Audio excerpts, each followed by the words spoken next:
John Cena के ज़बरदस्त rival series के फाइनल एपिसोड में आपका स्वागत है। आज हम बात करेंगे जॉन सीना के एक ऐसे राइवल के बारे में जो कि उनके इतिहास के ग्रेटेस्ट राइवल है। आज हम बात करेंगे John Cena versus Randy Orton के बारे में, a good guy versus bad guy.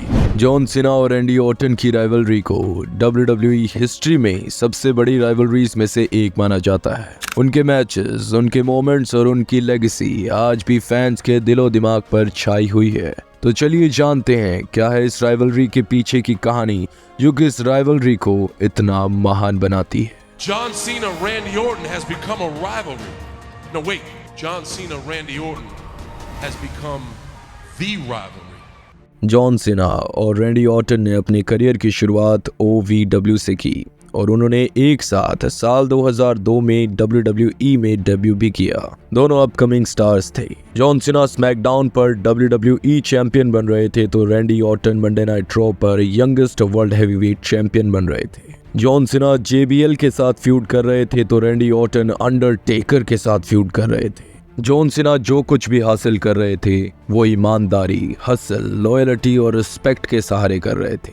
वो एक प्योर बेबी फेस और हीरो थे। और रैंडी ऑर्टन सेल्फिश डिजायर और डिसरिस्पेक्ट के सहारे WWE की ऊंचाइयों पर पहुंचते रहे और रैंडी ऑर्टन बन गए थे प्योर विलन। जॉन सीना और रैंडी ऑर्टन की WWE जर्नी पैरेलल चल रही थी, मगर सबको पता था कि ये दोनों एक दूसरे के खिलाफ जरूर आएंगे और जिस दिन आएंगे वो एक महायुद्ध होगा और वो होता है समरस्लैम 2007 में, जब रैंडी ऑर्टन और जॉन सीना एक दूसरे के खिलाफ आते हैं WWE चैंपियनशिप के लिए और जिस मैच को जॉन सीना जीत जाते हैं। इट मीन्स WWE के हीरो ने वो मैच जीता, मगर विलन कभी शांत बैठता है क्या? रैंडी ऑर्टन ने समरस्लैम की हार का बदला जॉन सीना से नहीं, बल्कि इसके बाद इनका अनफॉरगिवन पेपर व्यू में मैच होता है जिसे जीतते तो रैंडी ऑर्टन है मगर डिस्क्वालिफिकेशन से, क्योंकि जॉन सीना अपनी भावनाओं पर काबू ही नहीं रख पाए।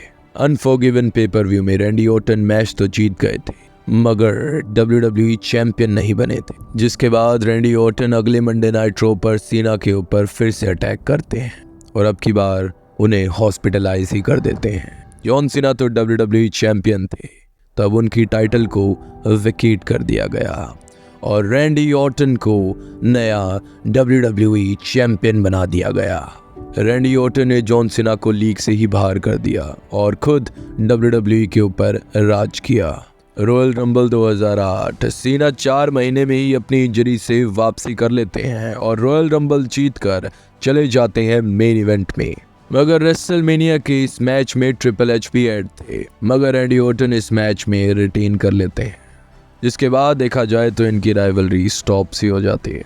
जिसके बाद इन दोनों की राइवलरी 2009 में ही शुरू होती है, जहां हमें इनके काउंटलेस मैचेस देखने को मिलते हैं। समर स्लैम में इनका मैच होता है जिसे रैंडी ऑर्टन जीतते हैं। चीजें हद से आगे बढ़ गई थी, आई क्विट बुलवाना था तो जॉन सीना और रैंडी ऑर्टन का फिर आई क्विट मैच होता है जो एक बहुत ही ब्रूटल मैच था जिसे जॉन सीना जीतते हैं और उसके बाद रैंडी ऑर्टन जॉन सीना को हेल में लेके जाते हैं और हेल इन अ सेल में वो फिर से WWE चैंपियन बनते हैं। और इन 3 ब्रूटल मैचेस के बाद इनका एक आखिरी मैच होता है iron man match. 60 minute in दोनों ने एक दूसरे के खिलाफ जितनी हो सकती थी उतनी चीजें की, मगर इस राइवलरी के एंड में जॉन सीना जीतते हैं। जॉन सीना ये राइवलरी जीत गए थे, मगर इसके बाद ये राइवलरी रिविजिट करते हैं ये 2013 में। रैंडी ऑर्टन अब की बार WWE चैंपियन थे, John Cena world heavyweight champion थे। तो जॉन सीना एक प्रपोजल लेकर आते हैं रैंडी ऑर्टन के पास। देखिए, जंगल में सिर्फ एक ही शेर रह सकता है। हम 2 चैंपियन हैं WWE के, मगर चैंपियन सिर्फ एक होना चाहिए। जिस वजह से रैंडी ऑर्टन और जॉन सीना का TLC 2013 में टाइटल यूनिफिकेशन के लिए मैच होता है, जिसे जीतते हैं रैंडी ऑर्टन।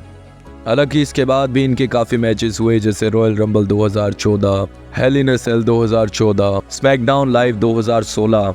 लेकिन देखिए, फैंस की जिद कुछ इस प्रकार है कि अब वो चाहते हैं कि जॉन सीना का जो आखिरी अपोनेंट हो या रेसलमेनिया अपोनेंट हो वो रैंडी ऑर्टन ही हो।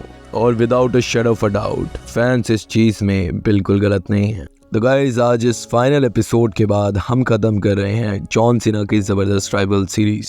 आप बता सकते हैं कमेंट सेक्शन में आपको ये पूरी सीरीज कैसी लगी और अब आगे आप कौन सी सीरीज देखना चाहेंगे इस चैनल के ऊपर।